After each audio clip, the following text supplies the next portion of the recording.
Inexplicable, really. But the young Thunder, who only have 2 wins, have now won in OKC and at Staples against the Lakers. Yeah, I mean, I think we're all kind of still processing how it happened in a sense. I don't think it was a lack of effort or, that they didn't take this team seriously. I just think for a group that's still trying to figure out what their identity is going to be. Are they going to be a fast-paced, high-scoring team and then be able to lock teams up in spurts? Or are they going to really be that #1, top 2, top 3 defensive team in the league that they've been under Frank Vogel, make it really hard for teams to score, and then, when they're scoring well, be able to get separation? But it just never seemed like, even with the lead, they were in control of the game. Thunder missed a lot of open shots in the first half, and once they started to see the ball go in a little bit towards the end of that second quarter, Ty Jerome's in the house, and the momentum just really started to shift from there. Yeah, there was a 23-8 run at the end of that second quarter that allows this team to believe that they can win this game, right? And listen, the Lakers have an 8-point lead going into that fourth quarter, but something that Fish said, they just haven't played well enough to separate and stay that way. Yeah, definitely another head-scratcher for the Lakers.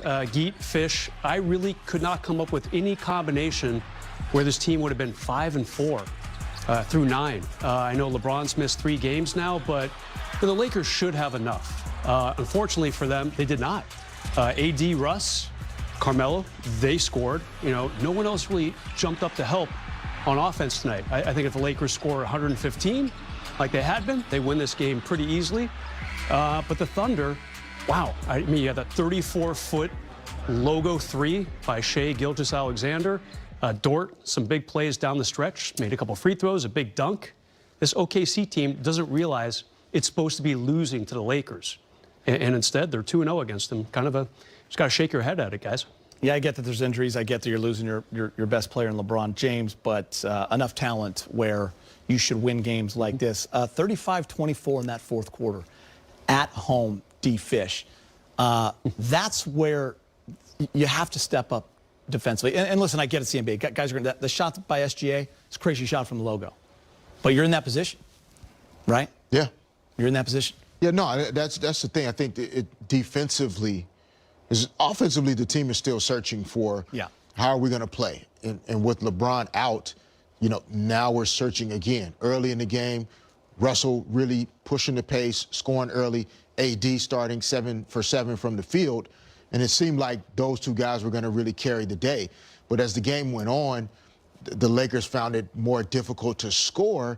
And right now, at this point in the season, they cannot rely on their defense the way they have been in recent years. Especially with the personnel they have this year. This isn't the same personnel from the last 2. It's not. A lot of new faces. It's not. And then remember some of the guys you do have out.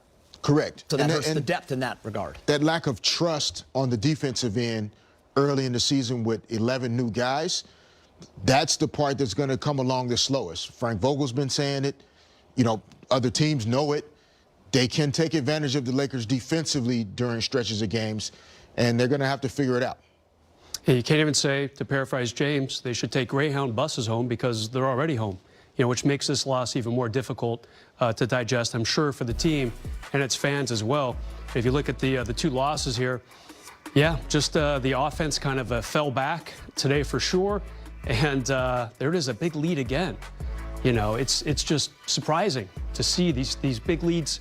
It's not a huge, massive run. I mean, it took OKC a quarter and a half to kind of whittle away at it. All looked good when Westbrook hit a mid-range about halfway through that second quarter. Lakers up 44-25 and just kind of chipping away.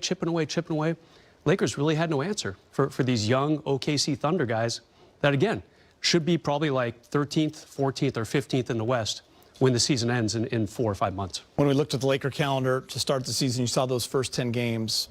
I don't think any of us had them at 5-4, but the reality is that's where we are at. They are 1-2 without LeBron.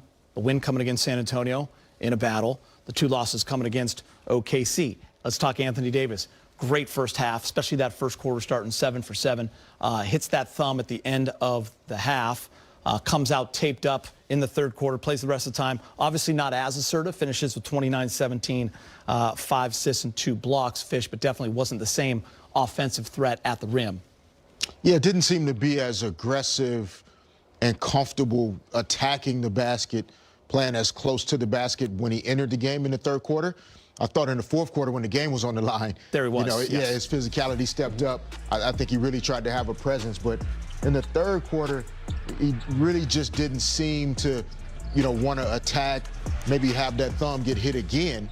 And then we saw late in the game when the Lakers took the lead late, he accidentally hit it off the backboard, and he kind of shook his head because he knew the ball came off his hand the wrong way. Yeah. He's not really a backboard shooter from 45 degrees.